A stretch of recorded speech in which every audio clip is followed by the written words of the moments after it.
অভিজ্ঞতার আলোকে যেগুলো আল্লাহ সুবহানাহু ওয়া তাআলা জানাই দিয়েছেন মানুষকে, সেগুলো ব্যতিরোধী। যেগুলো আল্লাহ জানাই দিয়েছেন সেগুলো ব্যতিরোধী। মানুষ নিজে থেকে জানে না, আল্লাহ সুবহানাহু ওয়া তাআলা জানানো ব্যতিরোধী। যখন আল্লাহ সুবহানাহু ওয়া তাআলা জানিয়ে দেন, তখন মানুষ জানে যে এটা ক্ষতিকর, এটা উপকারী। এই জানানোর বিষয়টাকে বলা হচ্ছে শরীয়তের ভাষায় হচ্ছে ইলম। বাংলায় আমরা যাকে জ্ঞান বলে থাকি, ইংরেজিতে নলেজ বলে থাকি। এই ইলম নিয়ে, শিক্ষা নিয়ে, জ্ঞান নিয়ে, নলেজ নিয়েই আমাদের জীবনের ধাপগুলো অতিবাহিত করতে হয়, তা নাহলে আমরা সফল হতে পারি না। মানুষকে জ্ঞানীগুলি করার জন্য আমরা ছোটবেলা থেকেই চিন্তা ভাবনা করি যে আমার সন্তানটাকে আমি কিভাবে ভালো মানুষ হিসেবে গড়ে তুলবো, সফল মানুষ হিসেবে গড়ে তুলবো। এজন্য আগে আমি টার্গেট করে রাখি যে এটি আমি এই জিনিস বানাবো, ডাক্তার বানাবো, ইঞ্জিনিয়ার বানাবো, আলেম বানাবো, হাফেজ বানাবো, ইত্যাদি ইত্যাদি। বিজ্ঞানী বানাবো, এটা কেউ সহজে চিন্তা ভাবনা করে না, কারণ বিজ্ঞানী বানানোর জিনিস না, এটা আল্লাহ প্রদত্ত হয়, মানে গবেষণা করতে করতে হয়, যাকে আল্লাহ তাআলা দেয়। সুপ্ত প্রতিভা তার কাজে লাগিয়ে অনেকে একাডেমিক সার্টিফিকেট ছাড়াও বিজ্ঞানী হতে পারে। লোকমান হাকিম, লোকমান বিজ্ঞানী, যাকে কোরআনের ভাষায় বিজ্ঞানী বলা হয়েছে, তার কিন্তু কোনো একাডেমিক সার্টিফিকেট ছিল না। নাম শুনেছেন লোকমান হাকিম আপনারা? তার নামে একটা সূরা আছে কোরআন একাডেমি 21 নম্বর পারায়, সূরা লোকমান। তিনি একজন বিজ্ঞানী, সুবহানাল্লাহ। কোন বিজ্ঞানের বইতে কি লোকমানের নাম আছে? আলাইহিস সালাম নাই। যে ধরনের বিজ্ঞানের বইতে লোকমানের নাম নাই, লোকমান আলাইহিস সালামের নাম নাই, সেই বিজ্ঞান আসলে আমাদেরকে সফল পথে নিবে না।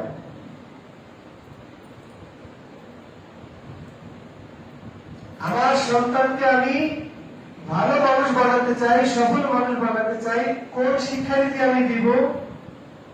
এই শিক্ষানীতি নিতে হবে আমাকে কোরআন থেকে, যেহেতু আমি মুসলিম। কুদরতে এখন শিক্ষানীতি, ধর্ম নিরপেক্ষতার শিক্ষানীতি, ইসলামিক শিক্ষানীতি যেগুলো আছে, এগুলো আমার সন্তানকে সফল মানুষ বানাবে না। উদাহরণস্বরূপ ধরেন, ধর্ম নিরপেক্ষ বা নাস্তিকতাবাদী যে শিক্ষা ব্যবস্থা আছে, সেখানে বলা হয়েছে মানুষের জন্ম হয়েছে বানর থেকে, মানুষ আসে আদি, মানুষ আসছে বানর থেকে। এটা ডারউইনের থিওরি। ডারউইন তার দাদা পরদাদা হয়তো বানর ছিল, এই কারণে হয়তো সে এটা কল্পনা করেছে। আসলে কি বানর ছিল? বানর ছিল না।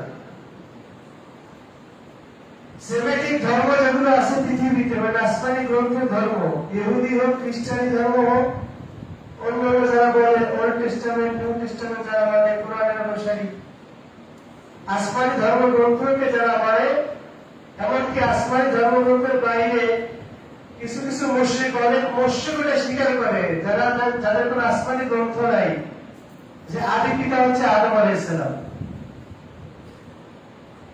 কিন্তু নাস্তিকতাবাদী ধর্মে তাদেরকে এটা শিক্ষা দেওয়া হয় যে মানুষও প্রাকৃতিক ভাবে আসছে বানর থেকে।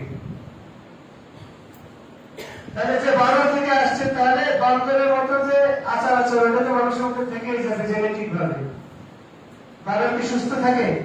চিড়িয়াখানায় গেছে না?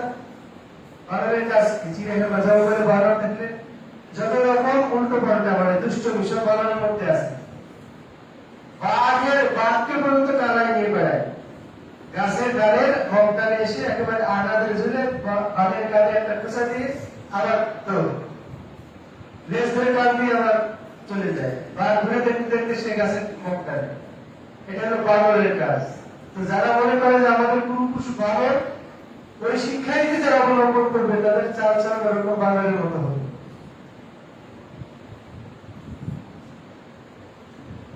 ইসলামী শিক্ষানীতি আমাদের দেশে চালু আছে। সহশিক্ষা এটা অনিসলামী শিক্ষা। সহশিক্ষা বোঝেন তো? সহশিক্ষা মানে ছেলে মেয়ে একসাথে লেখাপড়া করে বসে, ছেলে মেয়ে একসাথে লেখাপড়া করে এটা যে কি হয় আগে আমরা শুধু শুনতাম, এখন আমরা অনেক সময় অনলাইনে দেখতে পারি। ক্লাসরুমের ভিডিওগুলো বেরোয় না, ভাইরাল হয় না, যে ক্লাসরুমে বলে বসে প্রাপ্তবয়স্ক ছেলে মেয়ে পাশাপাশি সিটে বসা, এই পাশে ছেলে ওই পাশে মেয়ে একই রুমের মধ্যে, স্যার যখন না থাকে এই সুযোগে তারা দুষ্টুমি করে।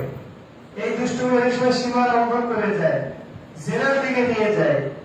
এগুলো বাবা মা ভুলেও কল্পনা করে না, মনে করে যে স্কুলে গেছে ভালোই আছে।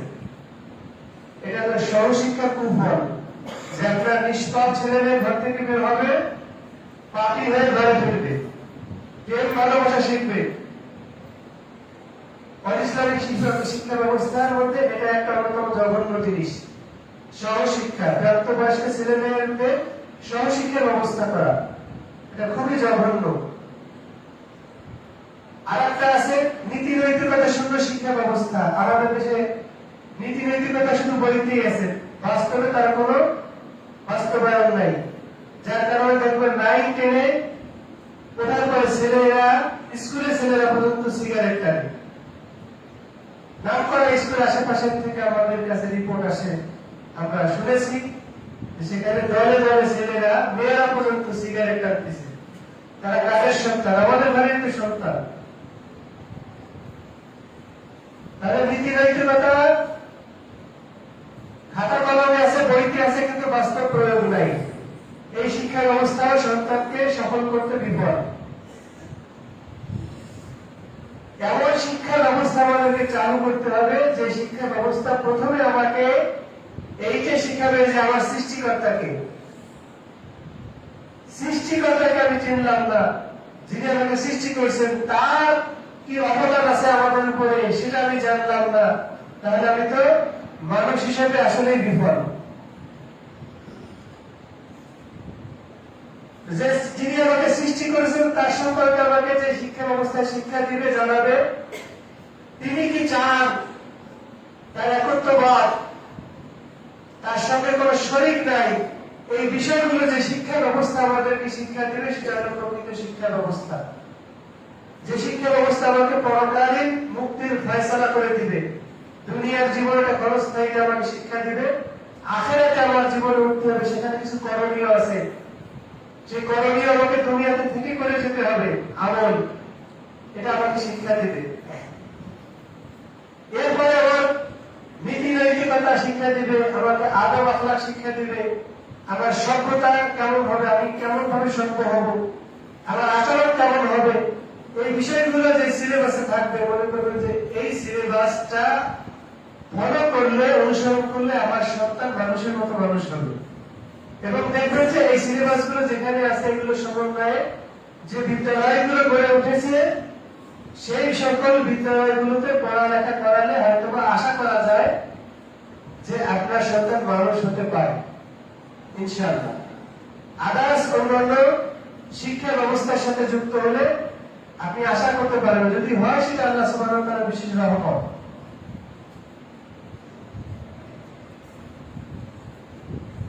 এজন্য সর্বপ্রথম সন্তানের প্রতি, সন্তান যখন মানুষ করতে চাই আমরা, সন্তানকে মানুষ করার জন্য সন্তানের মধ্যে আগে লক্ষ্য ঠিক করে দিবে বাবা।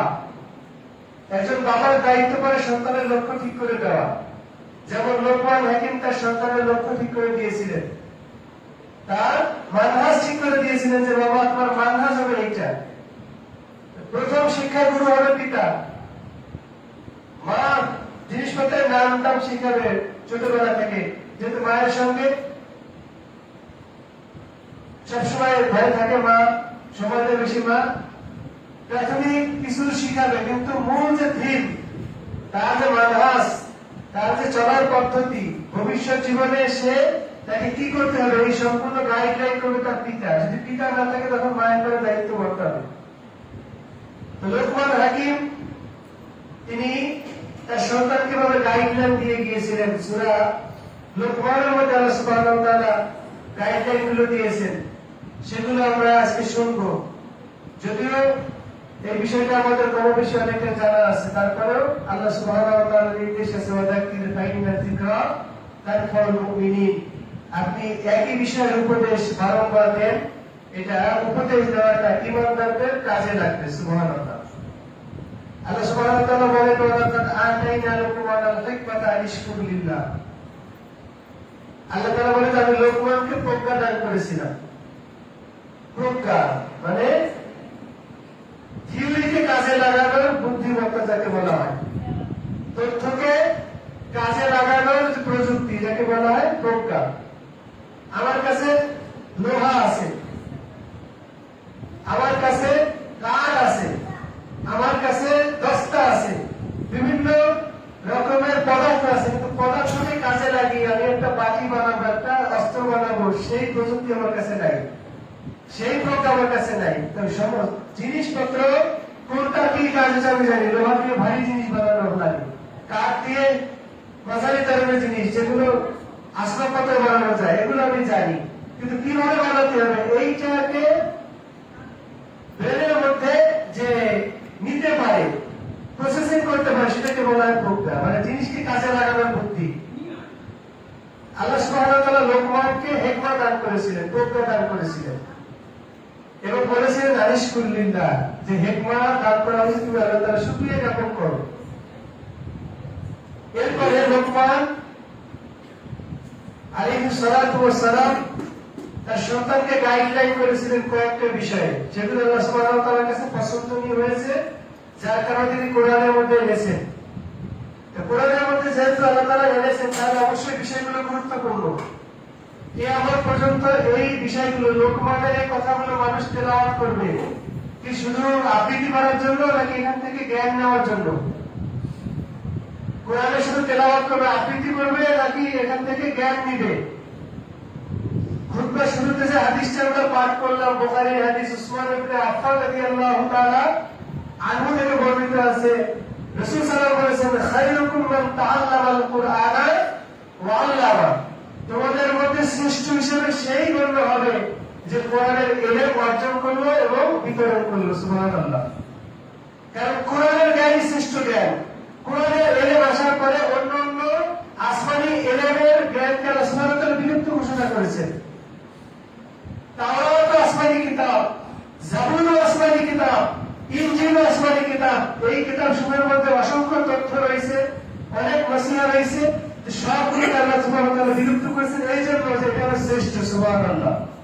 সমস্ত আসমানি গ্রন্থ, সমস্ত নবীদের যে দাওয়াতি কাজের সারমর্ম সব এই কোরআনের মধ্যে আল্লাহ সুবহানাহু ওয়া তাআলা রেখেছেন, বিদায় পূর্বেকার কিতাবগুলো বিলুপ্ত।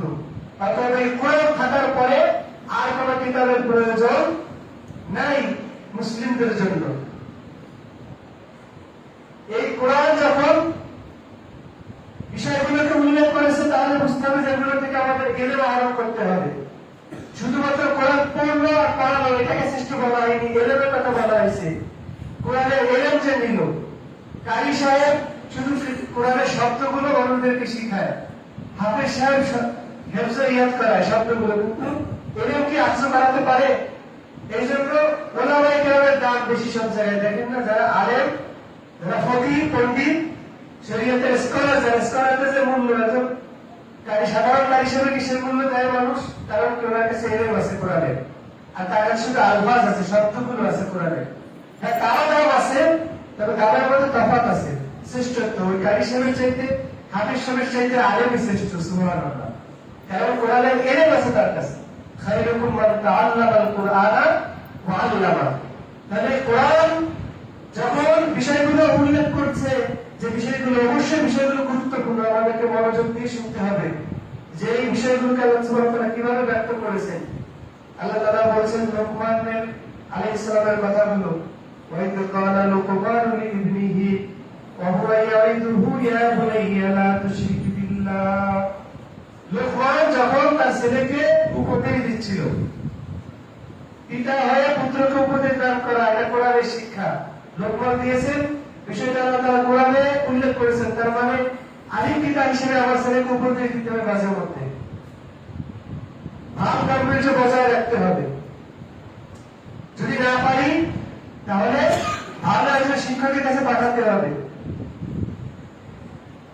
যেমন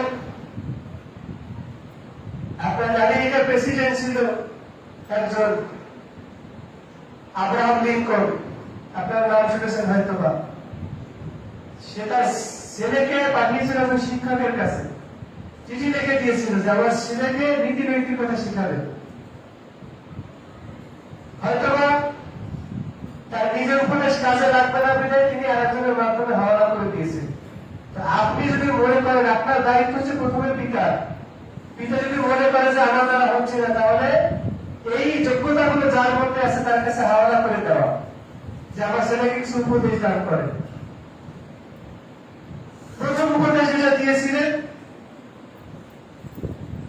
তিনি বলতেছেন যে দেখো, ছেলেকে বলছে ইয়া বুনাইয়া লা তুশরিক বিল্লাহ, বলছো তুমি আর যাই করো না করো আল্লাহ তাআলার সঙ্গে কখনো শিরিক করবা না। কি করবা না? শিরিক করবা না। তাহলে প্রথম যে শিক্ষাটা আমাদের হওয়া উচিত, পিতা হিসেবে সন্তানের প্রতি আমাদের বাচ্চাদেরকে সন্তানদেরকে তাওহীদ শিক্ষা দেওয়া, যে আল্লাহ এক, তিনি আমাদেরকে সৃষ্টি করেছেন, কুল কায়নাতের নিয়ন্ত্রণকারী তিনি, তার আছে সুন্দর সুন্দর নাম, সেই নামগুলো হচ্ছে এই নামগুলো তাকে শুনে শুনে পড়ে পড়ে শোনানো, আসমা সিফাত সম্পর্কে তাকে ধারণা দেওয়া, রব হিসেবে তিনি যে কুল কায়নাতের নিয়ন্ত্রণ করতেছেন, কিভাবে নিয়ন্ত্রণ করেন এই জ্ঞান থাকলে সেটা থেকে কিছু তাকে অংশ দেওয়া। রুবুবিয়্যতের জ্ঞান সন্তানের মধ্যে সর্বপ্রথম দেওয়া, এবং এটা বোঝানো যে এই সমস্ত কন্ট্রোল করতে গিয়ে আল্লাহ তাআলার কারো সাহায্যের প্রয়োজন হয় না, এটা তো মাথায় রাখতে হবে। এই কাজে তার সঙ্গে কেউ কোনো কি নেই, শরীক নেই। তোমাকে সৃষ্টি করেছেন, তোমার মা ছিল বন্ধা, ডাক্তারের মাধ্যমে তুমি হয়েছো এটা না। ওই বন্ধা মাকে চিকিৎসার মাধ্যমে তকদিরে ছিল সে ভালো হবে, তার গর্ভে সন্তান। চূড়ান্ত বন্ধা যে তার গর্ভে কোনো ডাক্তার সন্তান হতে পারবে না। চূড়ান্ত বন্ধা যাকে আল্লাহ সুবহানাহু ওয়া তাআলা ফাইনালি বন্ধা ঘোষণা করেছেন, তার গর্ভে কোনো ডাক্তার সন্তান আনার ক্ষমতা রাখে না। আল্লাহ সুবহানাহু ওয়া তাআলা তোমাকে সৃষ্টি করেছেন বিশেষ একটা প্রক্রিয়ায়। এই প্রক্রিয়া ছাড়াও তিনি মানুষ বানাতে পারেন, তার নজিরটাকে দেখানো, যে দেখো প্রত্যেক সূত্রে ঔরসে মানুষ জন্মগ্রহণ করে, মায়ের রেহেমের মাধ্যমে আসে, এরপরে সে সেখানে বিশেষ একটা সময় অবস্থান করার পরে দুনিয়াতে আলোর মুখ দেখে, দুনিয়ার মুখ দেখে। এই পদ্ধতি ছাড়াও আল্লাহ তাআলা মানুষ বানাতে সক্ষম। যেমন আদম আলাইহিস সালামকে বানাইছে কোনো বাবা মা ছাড়া, হাওয়া আলাইহিস সালামকে বানাইছেন কোনো বাবা মা ছাড়া, আদম আলাইহিস সালামের অংশ থেকে। এরপরে ঈসা আলাইহিস সালামকে আল্লাহ সুবহানাহু ওয়া তাআলা দুনিয়াতে আনছেন পিতার সংস্পর্শ ছাড়া। এইগুলো তুলে ধরে সন্তানকে বোঝানো যে প্রক্রিয়া আল্লাহ সুবহানাহু ওয়া তাআলা আমাদেরকে আনছেন, সেই প্রক্রিয়া ছাড়া আল্লাহ তাআলা করতে পারেন। এতে আল্লাহ তাআলার কারো কোনো সাহায্যের প্রয়োজন হয় না। এই কর্মসমূহ তিনি একক। এই তাওহীদের জ্ঞান সন্তানের মধ্যে সর্বপ্রথম দেওয়া, এটা হলো পিতার প্রথম দায়িত্ব। পিতা না পারলে এই জ্ঞান যার মধ্যে আছে তার কাছে সুপর্দ করবে, যে আমার ছেলে কিন্তু তাওহীদ শিক্ষা দেয়। এরপরে বলবে যে ইন্না শিরকা লা যুলমুন আযীম। দেখো পৃথিবীতে আল্লাহ তাআলার হুকুমের বাইরে গেলে পাপ হয়, তবে যত পাপ হোক না কেন, হাজারো পাপ, লক্ষ কোটি পাপ হোক না কেন, আল্লাহ তাআলা সব ক্ষমা করে দিবেন, কিন্তু চাইলে ক্ষমা করে দিবেন, কিন্তু শিরকের গুনাহ আল্লাহ তাআলা ক্ষমা করবেন না।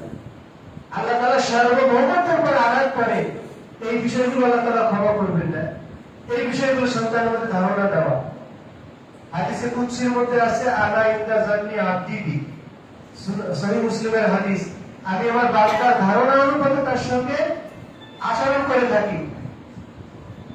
বান্দা যদি আমাকে মনে মনে স্মরণ করে, আমিও তাকে মনে মনে স্মরণ করি।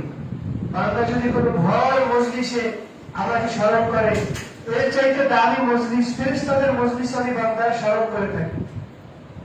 বান্দা যদি আমার দিকে বিরাট পরিমাণ আগায়, আমি আল্লাহ তার দিকে এক হাত আগায় যাই। সুবহানাল্লাহ। বান্দা যদি আমার দিকে এক হাত অগ্রগামী হয়, আমি আল্লাহ তার দিকে 2 হাতের প্রশস্ততা পরিমাণ অগ্রগামী হয়ে যায়। যে আমার দিকে হেঁটে হেঁটে আসে, আমি তার দিকে দৌড় দিয়ে যাই।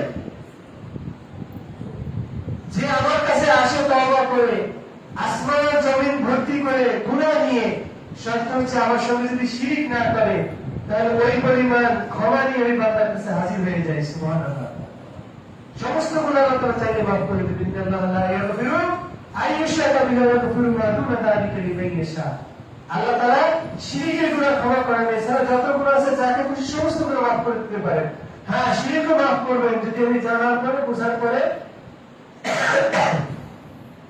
খালিস দিলে তওবা করতে পারি যে আল্লাহ এই কাজগুলো অন্যায় করেছি, তাহলে সেগুলো মাফ হয়ে যাবে। যেমন মক্কার অনেক কাফের যারা ছিল পরবর্তীতে ইসলাম গ্রহণ করেছে, সবার তো গুনাহ মাফ হয়ে গেছে। ইন্নাল ইসলামা ইয়াহদিমু মা কানা ক্বাবলাহু। ইসলাম গ্রহণ করেছে, আশহাদু আল্লা ইলাহা ইল্লাল্লাহ সাক্ষ্য দিয়েছে, পূর্বেকার সমস্ত গুনাহ। তাইনা হিজরত তাহদিমু মা কানা ক্বাবলাহু, হিজরত করার কারণে পূর্বেকার গুনাহ ক্ষমা হয়ে যায়। ঈমান আমল রক্ষা করার জন্য বাহিরে চলে গেছে আল্লাহ তাআলার হুকুম, পূর্বেকার গুনাহ ক্ষমা। ঠিক তওবার মাধ্যমে বান্দার পূর্বের গুনাহ ক্ষমা করে দেওয়া হয় আল্লাহ সুবহানাহু ওয়া তাআলা। ওয়া তাবা ওয়াসলাহা ফাউলাইকা হুমুল মুফলিহুন। যে তওবা করে আসে, নিজেকে সংশোধন করে নেয়, তারা হলো সফল কাম। ফাইবাদুল্লাহু সাইয়্যাতিহিম হাসানাত। আল্লাহ তাআলা বলেন যে এদের পাপগুলোকে আমি আল্লাহ নেকি দ্বারা বদলাই দিই। সুবহানাল্লাহ। তাহলে শিরক যদি হয়ে যায়, শিরক থেকে তওবা করতে হবে, ফিরে আসতে হবে। আর শিরক যেখানে হয় সেরকম পরিবেশে আমাদের ছেলে মেয়েকে ছাড়া যাবে না, এটা মাথায় রাখতে হবে। স্কুলে যে ডিসেম্বর চলতেছে না, এখন আমাদের জানুয়ারিতে স্কুলে ভর্তি করাবো, ফেব্রুয়ারি মাসে শিরক হয় না, পূজা হয় না, এমন কোন স্কুল আছে বাংলাদেশে সরকার অনুমোদিত? আমার কিন্তু বলতে পারেন সরকার অনুমোদিত কিংবা সরকারি এমন কোন স্কুল আছে যেখানে পূজা হয় না, ইসলামের দৃষ্টিতে যেটাকে শিরক হিসেবে ধরা হয়, শিরক হয় না? গ্যারান্টি থেকে বলতে পারে? প্রত্যেকটা স্কুলে যুক্ত হয়। ওই যে পিলারের সামনে গিয়ে ফুল দেয় কোমলমতি শিশুদের মাধ্যমে, তারা তো মুসলিম ঘরের সন্তান। এই ফুল দেওয়াটা কোন ইসলামিক কালচার, এটা শিরক। সেই কাজে সে কেন শরীক হবে? আপনি স্যার হয়ে টিচার হয়ে সেখানে তাদেরকে বাধ্য করতেছেন চাকরির জন্য। আপনার চাকরি বড় না ইমান বড়? চাকরি যদি আপনার চলে যায়, আল্লাহ তাআলা আপনার রুজিতে কি কিছু লেখেনি নাকি? কাতাবাল্লাহু মাকাদিরাল খালাইকি ক্বাবলা আইয়াখলুকাস সামাওয়াতি ওয়াল আরদি বি50 আলফ সানা।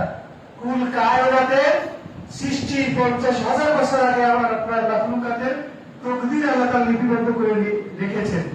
আমি মায়ের গর্ভে আসার সঙ্গে সঙ্গে ফেরেশতা এটাকে ক্যাপচার করেছে। আল্লাহ তাআলার কাছে জিজ্ঞাসা করেছে, আল্লাহ এটা দিয়ে কি মানুষ হবে কি হবে না? যদি হয় তাহলে সে কতদিন বাঁচবে? যদি বাঁচে এতদিন, তাহলে কি পরিমাণ রুজি ভক্ষণ করবে? এরপরে কি জান্নাতি হবে না জাহান্নামী হবে? বিষয়গুলো সিলগালা করে দেওয়া হয়, তার গলায় ঝুলাই দেওয়া হয়। এগুলো যদি বিশ্বাস না করি আমি, তাহলে তো আমি ইমানই দাঁড়ি না। এই চাকরি বাকরি ব্যবসা বাণিজ্য বাকি খাওয়াই না, এটা মাথায় রাখতে হবে। খাওয়াই কে? আল্লাহ সুবহানাহু ওয়া তাআলা। আপনি যদি এতটুকু কঠোর হতে না পারেন, চাকরির ভয়ে যদি শিরকের সঙ্গে আপনি মিশে যান, চাকরির ভয়ে যদি আপনি আপনার ইমানকে জলাঞ্জলি দেন, তাহলে আপনি সফলতার লাইনে আসলেন না, বিফলতার লাইনে চলে গেলেন। নিজেও পথভ্রষ্ট হলেন, আপনার কাছ থেকে যারা শিক্ষা নেবে তারাও পথভ্রষ্ট হবে, দুর্বল ইমানের অধিকারী হবে। তারা মনে করবে যে এগুলোর সঙ্গে আপোষ করে চলা যায়।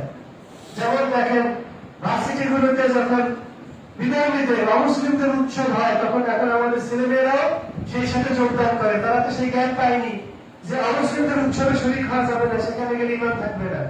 তারা ইমানটা কিছু মনেই করে না, মনে করে খেলনার মতো কোনো দিন। নাউযুবিল্লাহি মিন যালিক। এজন্য সন্তানকে দ্বীনদার বানাতে গেলে, সফলকাম বানাতে গেলে অবশ্যই তাওহীদপন্থী বানাতে হবে। এমন প্রতিষ্ঠানকে চুজ করতে হবে, বাছাই করতে হবে, যেখানে গেলে বুঝতে পারবেন যে আমার সন্তান অত্যন্ত শিরকে জড়াবে না, শিরকে জড়াবে না। এরপরে নীতি নৈতিকতা শিখবে। অসাইয়াল ইনসান বিওয়ালিদাইহি, আল্লাহ তাআলা বলেন আমি মানুষদেরকে পিতামাতা সম্পর্কে উপদেশ দিয়েছি। কিভাবে? হামালাতুহু উম্মুহু ওয়াহানান আলা ওয়াহান ওয়া ফিসালুহু ফি আমাইন। তার মা তাকে কষ্টের পরে কষ্ট করে গর্ভে ধারণ করেছে।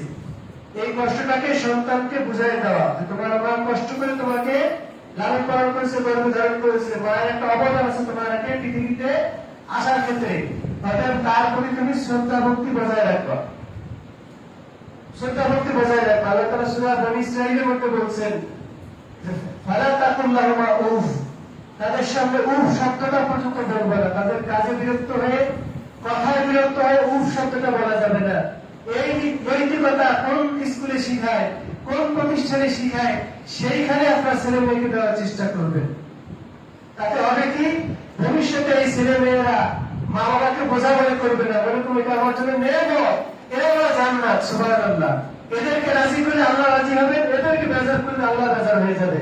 কখনোই চিন্তা করবে না যে বাবা মাকে আশ্রমে পাঠাবো, বৃদ্ধাশ্রমে দিয়ে দেবো, ফেরা খালি করতে হবে। কারণ নাস্তিকবাদী ধর্মের অনুসারী যারা বা সেকুলারিজমের মধ্যে যারা আছে, তারা মনে করে মানুষ বার্ধক্য হয়ে গেলে, বৃদ্ধ হয়ে গেলে তারা হয়ে যায় সমাজের বোঝা, তাদেরকে ফেলে দিয়ে চলে যায়। যার কারণে বৃদ্ধ বয়সে অনেক বৃদ্ধ বাবা মা আত্মহত্যার পথ বেছে নেয়, অমুসলিম অনেক কান্ট্রিতে খোঁজ নেন, জাপান সহ অন্যান্য কান্ট্রিতে খোঁজ নেন, যেখানে দেখার লোক থাকে না, ছেলে মেয়েরা ছেড়ে দিয়ে চলে যায়, ড্রাইভার ছেড়ে দিয়ে চলে যায়, কোনো দায়িত্ব বোধ থাকে না। ইসলাম বলতেছে কি, অবশ্যই বাবা মার প্রতি তোমার দায়িত্ব কর্তব্য আছে। কারণ সে কষ্টের পরে কষ্ট স্বীকার করে তোমার মা তাকে তোমাকে গর্ভ ধারণ করেছে, 2 বছর পরে তোমাকে দুধ ছাড়িয়েছে। অর্থাৎ আল্লাহ তাআলা শুকরিয়া জ্ঞাপন করো, পিতা মাতার শুকরিয়া জ্ঞাপন করো, তারপর তাদের খেদমত করো বৃদ্ধ বয়সে। এবং তারা মারা গেলে অথবা তাদের জীবন শেষে তাদের জন্য দোয়া করো, রাব্বিরহামহুমা কামা রাব্বায়ানি সগীরা। এই একটা লাইন যেই বিদ্যালয়ে আপনার সন্তানকে শিখাবে, সেই বিদ্যালয়ে আপনি নির্বাচন করবেন। যত আমি মারা গেলে যেন এই আমার সন্তানটা আমার জন্য দোয়া করতে পারে, এই একটা লাইন কোন জায়গায় শিখায়, এই নৈতিকতা, নীতি নৈতিকতা, আদর্শ কোথায় শিখায়, সেখানে আমি দেবো আমার সন্তান। এরপরে দেখেন আল্লাহ সুবহানাহু ওয়া তাআলা সন্তানকে আবার স্পেশাল একটা গাইডলাইন দিচ্ছে, ওয়াইন জাহাদাকা আলা আন তুশরিকা বি। একটু বড় হয়ে গেলে যখন ছেলে মেয়ে বুঝতে শিখে, 9, 10 পড়ে, এখন অনেক সময় দেখা যাচ্ছে বাচ্চা বয়সে অনেকের ভিতরে বুঝ আসে যায় যে সহি মাদ্রাস কোনটা, এই কাজগুলো বা আমাকে কি করবে, এজ এ মুসলিম হিসেবে, আমি একজন মুসলিম হিসেবে আমার 5 ওয়াক্ত সালাত আদায় করতে হবে। কিন্তু বাপ মা চায় না যে এই বয়সে এই ভোরবেলা গিয়ে এসে সালাত আদায় করুক। এই অনেক জাহেল মার্কা বাবা মা আছে না পৃথিবীতে, আমাদের সাথে অনেক ছেলেদের সাথে সাক্ষাৎ হয়, যারা বলে যে বাবা 5 ওয়াক্ত সালাত ঠিক মতো করি, ফজরে ভোরবেলা আসি, মসজিদে চায় না, কারণ কোন সমস্যা হতে পারে, সেই নিরাপত্তায় ভোগে। কিন্তু আসল অনিরাপত্তা তো জাহান্নাম আমাদের জন্য। দুনিয়াতে যেটা ক্ষতি হয় সেটা আমার ঘটবে, এটা মাথায় রাখতে হবে। মা আসাবা মিন মুসিবাতিন ফিল আরদি ওয়ালা ফি আনফুসিকুম ইল্লা ফি কিতাবিন মিন ক্বাবলি আন তাবরাহা। যত বিপদ আপদ পৃথিবীতে তোমার পরে, জানের পরে আসে, এটা পূর্বে থেকেই লিপিবদ্ধ আছে, ওটা এক চুলায় বিরোধী যাবে না। আমি বড় অনিরাপত্তা জাহান্নাম, সেটা একটা চিন্তা করতেছি না। সাধারণ চোর শাসনের ভয়, অথবা কুকুরের ভয়, অথবা বিড়ালের ভয়, অথবা বসে খেয়ে পড়ার ভয়, এগুলো আমি ভয় পাইতেছি, এগুলো আমি সলভ করার চেষ্টা করি। সালাতে আমাকে যেতেই হবে, এটা অনেক পিতা মাতা বোঝে না। যার কারণে সন্তান অনেক সময় দেখা যায় সঠিক পথে আসার চেষ্টা করে, বাবা মা বাধা হয়ে দাঁড়ায়। তাহলে তো সে কথা এখানে বলছেন, ওয়াইন জাহাদাকা আলা আন তুশরিকা বি মা লাইসা লাকা বিহি ইলম। যে তোমাকে যদি পিতা মাতা বাধ্য করে শিরক করার জন্য, চল ভালো মতো যত পাশ করতে পারিস তোকে বাজারে নিয়ে যাই, ছেলে শিখছে সহি মানহাজের মজলিসে এসে, সেমিনারে এসে, যে মাজারে যাওয়া যায় না, মাজার আল্লাহ নিজেই কোনো উপকার করতে পারে না, নিজে সে অন্যের উপকার করবে কিভাবে? এজন্য ছেলে বাবা হয়ে দাঁড়িয়েছিল, আমি কোশ্চিনকালে বাজারে যাবো না, বাবা বাজার করতেছে। আল্লাহ তাআলা বলছেন যে যদি শিরকের কাজে তোমাকে বাধ্য করে তোমার পিতা মাতা, যে ব্যাপারে তোমার কোনো এলেম নেই, তার মানে সেটা সঠিক জিনিস না, ফালা তুতিহুমা, এক্ষেত্রে পিতা মাতার অনুসরণ করা যাবে না। কারণ পিতা মাতা একটা ওয়ে মাত্র, একটা মাধ্যম দুনিয়াতে আসার।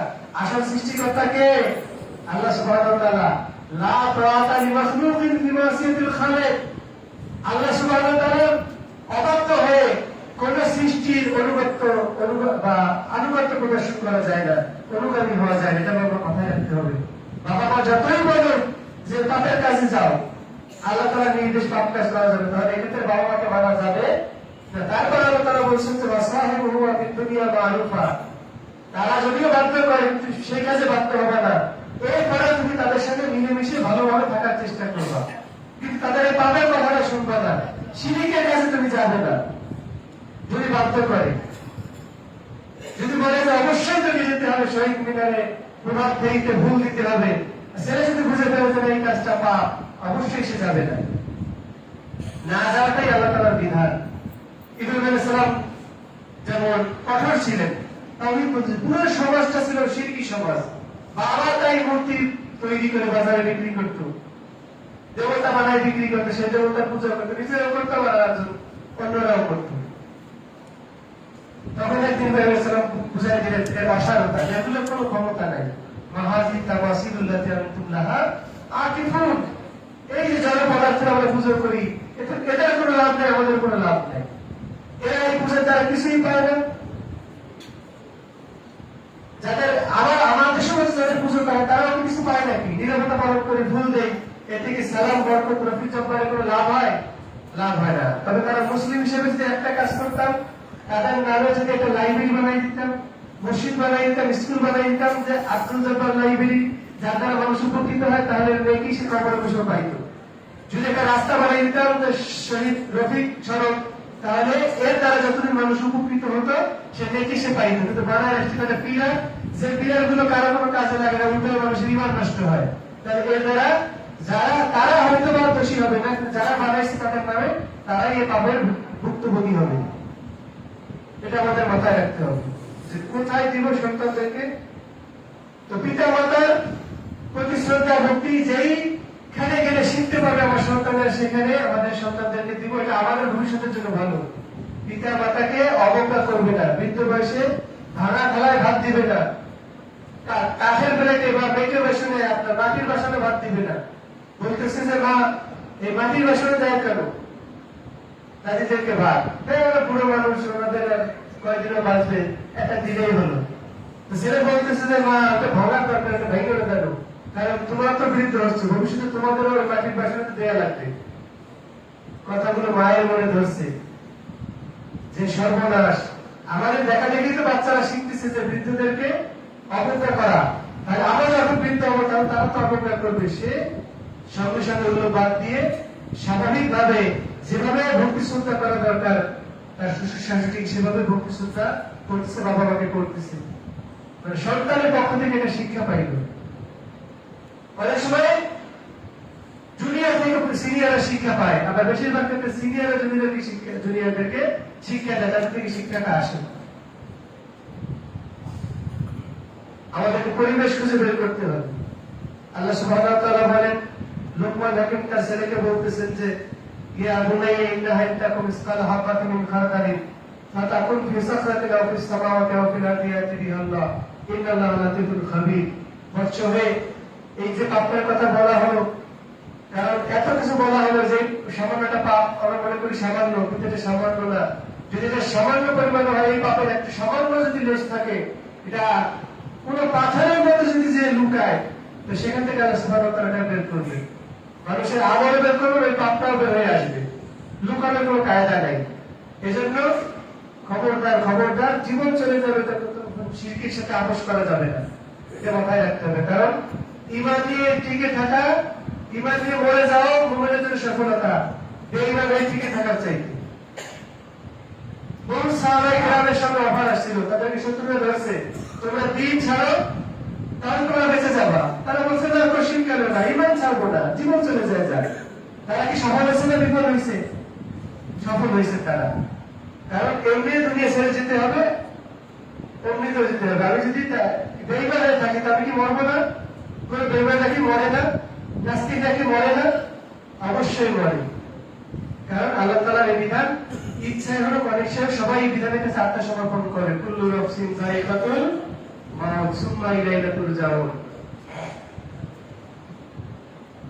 এরপরে পিতা হিসেবে লোকমান আলাইহিস সালাতু ওয়াস সালাম তার ছেলেকে ওসিয়ত করেছেন, ইয়া বুনাইয়া আকিমিস সালাত, বাচ্চারে সালাত কায়েম করো, সালাত প্রতিষ্ঠা করো। যেখানে আপনি শিক্ষা করতে দিবেন সেখানে গুরুজনরা নিজেরা সালাত পড়বে, সন্তানদেরকে সালাত শিক্ষা দিবে। এরকম প্রতিষ্ঠান বাছাই করবে যে কোন প্রতিষ্ঠানের টিচাররা সালাত আদায় করে। আমি মাদ্রাসার কথা বলতেছি না, মাদ্রাসাটা নিয়ম হয়েই আছে। কিন্তু বেশিরভাগ লোক আমাদের এখানে সব হলো আমাদের জেনারেল শিক্ষিত লোক বেশি সমাজের মধ্যে। তো তারা চায় যে আমাদের সন্তানেরা জেনারেল শিক্ষায় শিক্ষিত হোক, কিন্তু জেনারেল শিক্ষাটাকেও এখন কিন্তু মডিফাইড করে অনেকটা ইসলামায়ন করা হয়েছে। যদি মনে করি যে এই লাইনে এসে আমার সন্তান ঠকে যাবে, এটা আমার ভুল। দিনই লাইনে কখনোই সন্তান ঠকবে না। আপনি দিনের পাশাপাশি দুনিয়াও খোঁজের, অসুবিধা নাই, তবে দিনদারিকে প্রাধান্য দিবেন।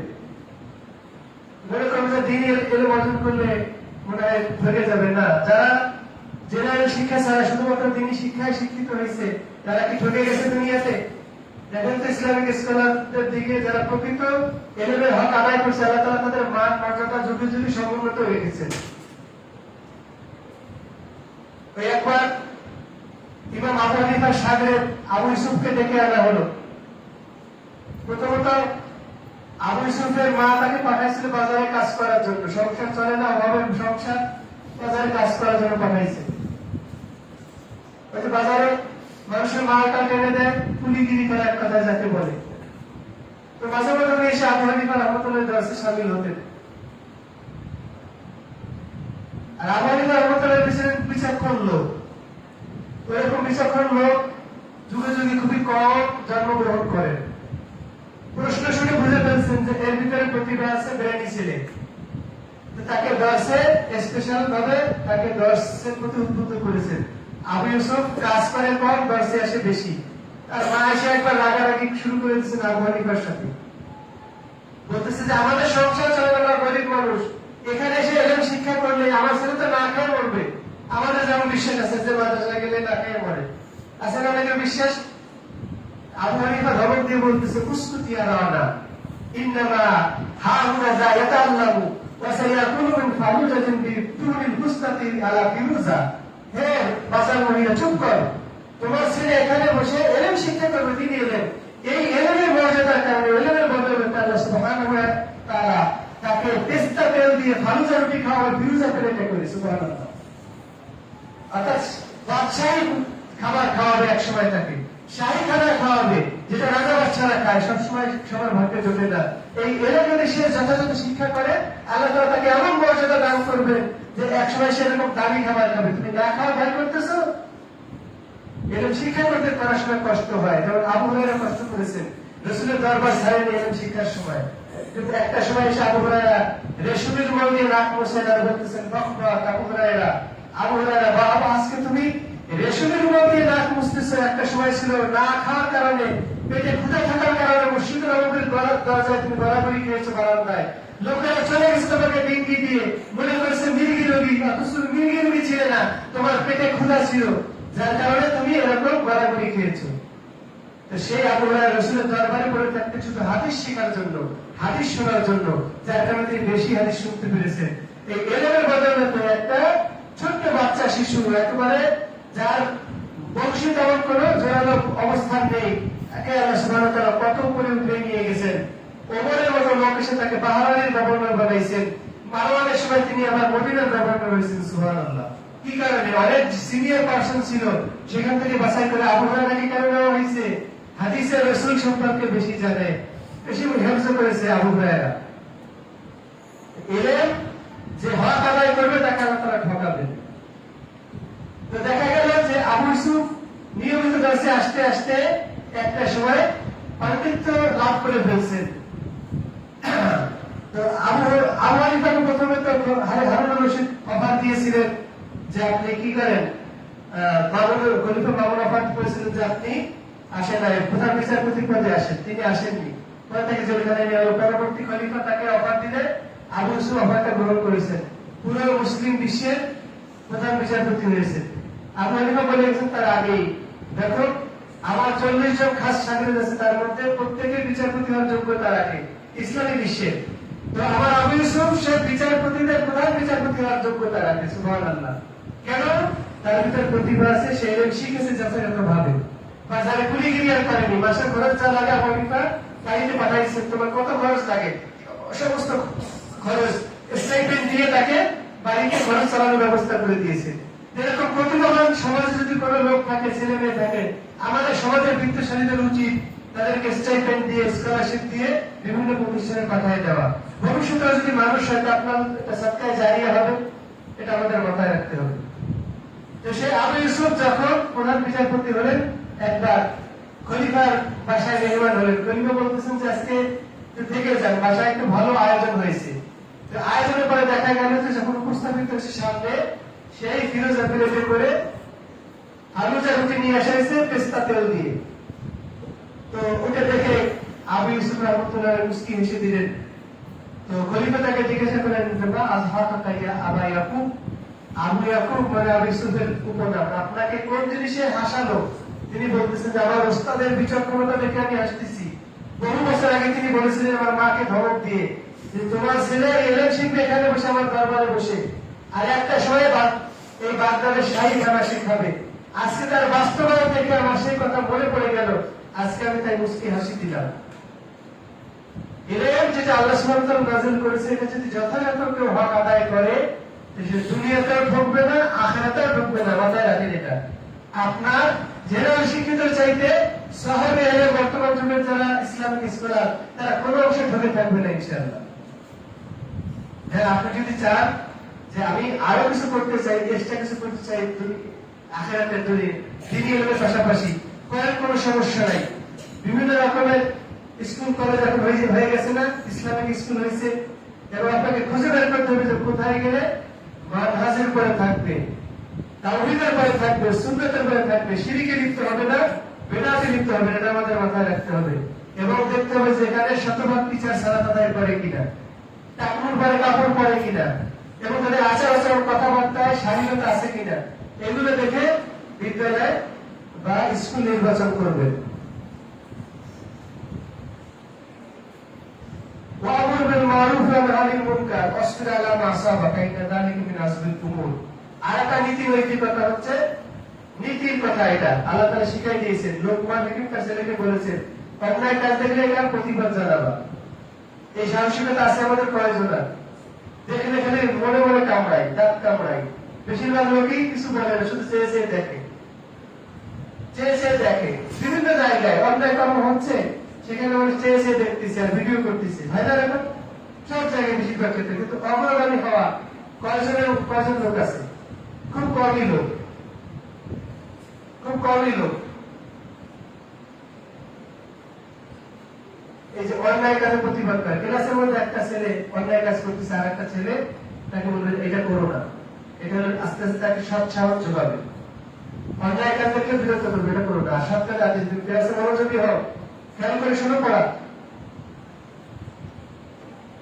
এটা করতে গিয়ে অনেক সময় বিপাকে পড়বে, আপনি বিপাকে পড়বেন। একজনকে নিয়মিত দাওয়াত দিবেন, দেখবেন যে আপনার থেকে এড়াই চলবে, কটু কথা বলবে, অনেক সময় সুফি হয়ে গেছে, দরবেশ হয়ে গেছে ইত্যাদি বলবে। আল্লাহ তাআলা সেটাও শিখিয়ে দিলেন, ওয়াসবির আলা মা আসাবা। এই কাজ করতে গিয়ে তোমার পরে যে মুসিবত আসে, তুমি সবর করো। সবরও নেকি আছে। ধৈর্যের মধ্যে একটা এমন ধৈর্যের সবচেয়ে বড় পাওনা হচ্ছে, বড় সফলতা হচ্ছে যে আল্লাহ তাআলা বলেন যে আমি ধৈর্যশীলদের সাথে থাকি। সুবহানাল্লাহ, ইন্নাল্লাহা মা'আস সাবিরিন। এটা সবচেয়ে বড় পুরস্কার, বড় পাওয়া। এরপরে আরো নীতি নৈতিকতার মধ্যে আছে আদব। সিনিয়রদের প্রতি আদব, জুনিয়রদের প্রতি আদব। ওয়ালা তুসাইর খাদ্দাকারিন নাস। মানুষের সঙ্গে মুখকে বাঁকা করো না। বেঞ্চি কাটে না, মুখ বাঁকা করে, ঠেঙায় যেটাকে যেগুলো আমরা বলি, এগুলো করা যাবে না। সিনিয়র না জুনিয়র, মুখ বাঁকা করা যাবে না। এই নীতি শিক্ষা দিতে হবে বাচ্চাদেরকে, শিশুদেরকে, শিক্ষার্থীদেরকে। এবং হাঁটা চলার মধ্যে শালীনতা। আল্লাহ তার শিক্ষিলাতে মারাহা, জমিনে ডবল করে চলা যাবে না, অল্প করে চলা যাবে না। ইন্নাল্লাহা লা ইউহিব্বু কুল্লা মুখতালিন ফাখুর। আল্লাহ তাআলা অহংকারী, বিশৃঙ্খলাকারীদেরকে পছন্দ করেন না।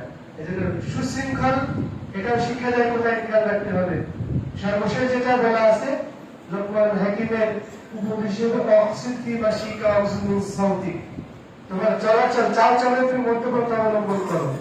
হাঁটতে একজন মানুষ, তার বেশি দ্রুত নয়, একদম মরামতির মতো না, মিডিয়াম গতিতে, ভদ্রলোকের মতো। ওয়াগযুদ মিন সাউতিকা। তবে ডায়াবেটিসের ভিতরে হিসাব ভিন্ন, তাদের একটু জোরেই হাঁটতে হবে। রোগীদের হিসাব ভিন্ন। স্বাভাবিকভাবে একজন মানুষ ভদ্র চাচিত ভাবে হাঁটবে, বেশি দৌড়ানোর মতো না, বেশি ঢিলেও না, মিডিয়াম গতিতে। ওয়াগযুদ মিন সাউতিকা। আওয়াজকে মিডিয়াম করতে হবে, যাতে মানুষ শুনতে পায়। এত জোরে না, আল্লাহু আকবার। নতুন আসছে সালাফি মানহাজে, মনে করছে কি আমিন বলে মনে হয় মসজিদে আমার ফাটাইতে হবে। এক জায়গায় গেছে, এক মসজিদ, সেখানে কেউ আমিন বলে না। এবার সে এমন করে চিল্লাম দিচ্ছে, পুরো মসজিদের লোক কেঁপে উঠছে। মসজিদ কাঁপাতে হবে, একজনের আওয়াজে না তো ভাই, এটা ভুল। 100 জন যখন আমিন আস্তে করে বলে তখন মসজিদ গুম গুম হয় না? আপনারা সবাই একবার সুবহানাল্লাহ বলেন তো। এই যে এই আওয়াজে বললে এটা আমিনের হক আদায় হয়ে যায়। কিন্তু আমরা মনে করি কি যে মনে হয় মসজিদ গুঞ্জরিত, তার মানে কি আমি একাধারে মসজিদ গুঞ্জরিত করতে গেলে আমাকে কতটা পাওয়ার দিতে হবে, তাহলে এই গলাকে ক্ষতিগ্রস্ত করবে। আল্লাহ তাআলা এই আওয়াজটাকে বলছেন যে গাধার আওয়াজের সাথে তুলনা করছেন। নাউযুবিল্লাহ। অবুজুজ মিন সাউতিকা, আওয়াজকে খাটো করো। আবার এত খাটো না যে নতুন কথা শুনে না, অথচ আমার পাওয়ার আছে। মধ্যম গতিতে রাখতে হবে যাতে মানুষ শোনে, কিন্তু কানের মধ্যে যেন একটা বিরক্তি ভাব না নিয়ে এসে। এই চালচলন, এই আদব আখলাক যেখানে পাবেন, যে প্রতিষ্ঠানে পাবেন, সেখানে আপনার ছেলে মেয়েকে দেওয়ার চেষ্টা করবেন। সেটা দারুস সুন্নাহতে দেন, বা আপনি আল ইলম একাডেমিতে দেন, বা এই যে নিবরাসে দেন, যেখানেই দেন, সেটা আপনি খুঁজে খুঁজে ভালো স্কুলগুলোতে, যদি ইসলামিক পয়েন্টে, যদি মনে করেন না আমার জেনারেল লাইনে আরো পাকা দরকার, এখন অনেক ইংলিশ মিডিয়াম স্কুলও বের হয়েছে না, যে আমাদের ইসলাম শিক্ষা দেয়। যে আপনি আমাদের এক প্রস্তাব ছোটকালে বলতো যে এতে অ্যাপল করলে এ শিখা হয়, আল্লাহ করলেও এ শিখা। আমার তো মাকসাদ তো হলো এ শিখানো, তাই না? এ শিখানো। বিতে বাইতুল্লাহ করলেও বি শিখা হয়, বিতে বল করলেও বল শিখা হয়। যেমন অজানা করলেও অশিখা হয়, অজু শিখলেও অশিখা হয়। আতে আল্লাহ, আতে আম, দুইটাই কিন্তু শিক্ষা কিন্তু হচ্ছে, আমাদের হচ্ছে না। কিন্তু পার্থক্যটা কোথায়? মাইন্ডের পার্থক্য। এখানে আল্লাহ থেকে মনোযোগটা চলে যাচ্ছে, আর অতে যখন অজানার পর তখন একটা পায়খানার দিকে, মানে যন্ত্রের দিকে চলে যাচ্ছে, মানে খাবো খাবো একটা ভাব, ভীতিকর অবস্থা থেকে নিয়ে যাচ্ছে। তাহলে আপনি ইংলিশে যদি শিক্ষা করতে চান, যে আমার ইংলিশ মিডিয়াম দরকার, আমার হায়ার এডুকেটেড হতে হবে দুনিয়াবি ব্যবস্থাপনায়, আপনি সেই ইসলাম শিক্ষাগুলোকে ইংলিশ মিডিয়ামে শিখতে পারেন। এখনো অনেক প্রতিষ্ঠান বেড়ে গেছে না, যে আমাদের ভাই একজন আসছে, আমাদের মুসল্লি এখানে রেজাউল করিম ভাই, উনি একটা প্রতিষ্ঠান করেছেন আল ইলম একাডেমি। আমরা সেখানে গিয়েছিলাম বেশ কিছুদিন আগে, আলহামদুলিল্লাহ ঘুরে দেখে আসছি। পরিবেশও ভালো, আলহামদুলিল্লাহ। আপনারা কাছাকাছি হিসেবে এখানেও আপনাদের ছেলেমেয়েদেরকে দিতে পারেন, যদি মনে করেন ইংলিশ মিডিয়াম দরকার। আর যদি পুরো আরবি দরকার হয়, দারুস সুন্নাহ আছে, মাদ্রাসাতুল হাদিস আছে, যাত্রাবাড়ি আছে, যে পুরো একবারে আলেমী বানানোর কোনো দরকার নেই। তবে হ্যাঁ, আমাদের প্রতিষ্ঠানগুলোতেও জেনারেল নলেজ গুলো আছে, বাংলা ও ইংরেজি এগুলো নিয়মিত আছে 10 পর্যন্ত, এবং একেবারে ফেলানো, আলহামদুলিল্লাহ। এখান থেকে আমাদের প্রতিষ্ঠানগুলো থেকে আপনার সন্তান যদি সানবিয়া দ্বাদশ পাস করে, এই সার্টিফিকেটটা বাংলাদেশে কাজে লাগে না, কিন্তু আরব বিশ্বে কাজে লাগে। আরব বিশ্বে অ্যাপ্লাই করলে প্রত্যেক বছরে প্রায় 7খানেকের মতো লোক ওই সার্টিফিকেট গুলো দিয়ে আরবের বিভিন্ন প্রতিষ্ঠানে যাচ্ছে। মদিনা ইউনিভার্সিটি, তারপরে আপনার Taif university, king Khalid university, king Fahad university, মানে সৌদি আরবের সব ইউনিভার্সিটিতে অ্যাপ্লাই করার যোগ্যতা সে রাখে। এবং সেটা জেনারেলে জানে না তাও না, ইংরেজিতেও পাতা হচ্ছে, মোটামুটি দক্ষতা হাসিল করতেছে, ম্যাথেও পারতেছে, বাংলা ভাষা আছে, বাংলা ও ইংরেজি এগুলো নিয়মিত আছে সেখানে 10 পর্যন্ত। 10 পর্যন্ত বাংলা ও ইংরেজি করলে জেনারেল সাবজেক্টের পরে একটা মোটামুটি ভালো দখল চলে আসে। এরপরে সে যদি মাদ্রাসাতে, শুধু মাদ্রাসাতেই লাইনগুলো বাকি 4 বছর কমপ্লিট করে, তাহলে সে এলবিয়াতের লাইনে, দ্বিতীয় লাইনে বহু উপরে চলে যাবে আল্লাহর রহমতে, ইনশাআল্লাহ, যদি ভালোভাবে মেধার ভিত্তিতে ওঠে। আর যদি আপনি চান যে না আমি এই আখিরাতের লাইনে পাশাপাশি দুনিয়ার লাইনে আমি উন্নতি করবো, অসুবিধা নাই, আপনার ব্যাসটা ঠিক রাখেন। আপনি এই ধরনের স্কুল খুঁজে বের করেন, কোথায় কোথায় আছে এই ধরনের জেনারেল শিক্ষিত, জেনারেল শিক্ষা, জেনারেল স্কুলগুলো, যেখানে আমাদের দ্বীনের পরিবেশে ঠিক আছে। আলহামদুলিল্লাহ এখানে কিছু স্কুল হয়ে গেছে, আমাদের মাদ্রাসা আছে। তা আপনি এখন থেকে ঠিক করেন, আর আগে থেকে ঠিক করা দরকার ছিল, কিন্তু আপনি তারপর এখন ডিসিশন নেন আগামী জানুয়ারিতে আপনার সন্তানকে কোথায় ভর্তি করবেন।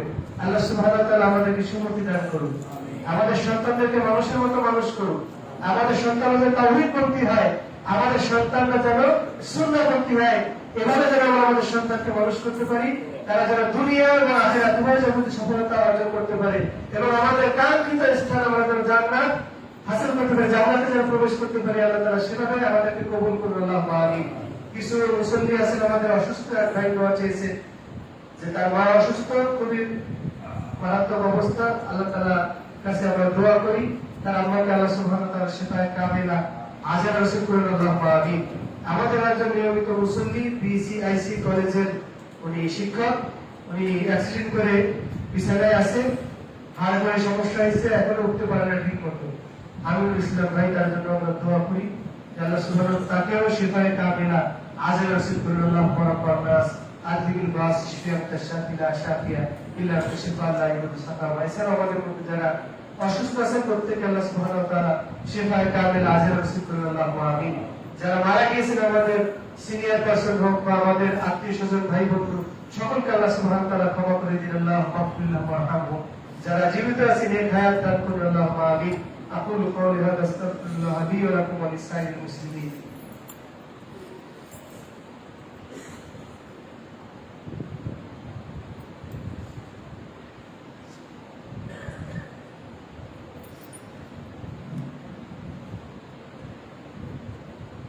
أعوذ بالله من الشيطان الرجيم. بسم الله الرحمن الرحيم. إن الله وملائكته يصلون على النبي يا أيها الذين آمنوا صلوا عليه وسلموا تسليما. اللهم صل على محمد وعلى آل محمد كما صليت على إبراهيم وعلى آل إبراهيم إنك حميد مجيد. اللهم بارك على محمد وعلى آل محمد كما باركت على إبراهيم وعلى آل إبراهيم إنك حميد مجيد. ربنا ظلمنا أنفسنا وإن لم تغفر لنا وترحمنا لنكونن من الخاسرين. ربنا لا تزغ قلوبنا بعد إذ هديتنا وهب لنا من لدنك رحمة إنك أنت الوهاب. رب اغفر وارحم وأنت خير الراحمين. ربنا هب لنا من أزواجنا وذرياتنا قرة أعين واجعلنا للمتقين إماما. رب أوزعني أن أشكر نعمتك التي أنعمت علي وأن أعمل صالحا ترضاه وأدخلني برحمتك في عبادك الصالحين.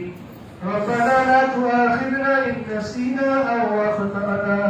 ربنا ولا تحمل علينا إصرا كما حملته على الذين من قبلنا. ربنا ولا تحملنا ما لا طاقة لنا به واعف عنا واغفر لنا وارحمنا أنت مولانا فانصرنا على القوم الكافرين. اللهم انصر من نصر دين محمد صلى الله عليه وسلم واجعلنا منهم، واخذل من خذل دين محمد صلى الله عليه وسلم ولا تجعلنا منهم.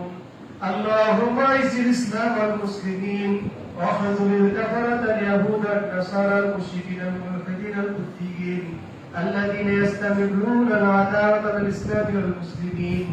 اللهم شتت شملهم، اللهم مزق جمعهم، اللهم دمر ديارهم وزلزل اقدامهم وانصرنا على القوم الكافرين. ربنا تقبل منا إنك أنت السميع العليم وتب علينا يا مولانا إنك أنت التواب الرحيم. آمين. وصلى الله على النبي وعلى آله وصحبه أجمعين.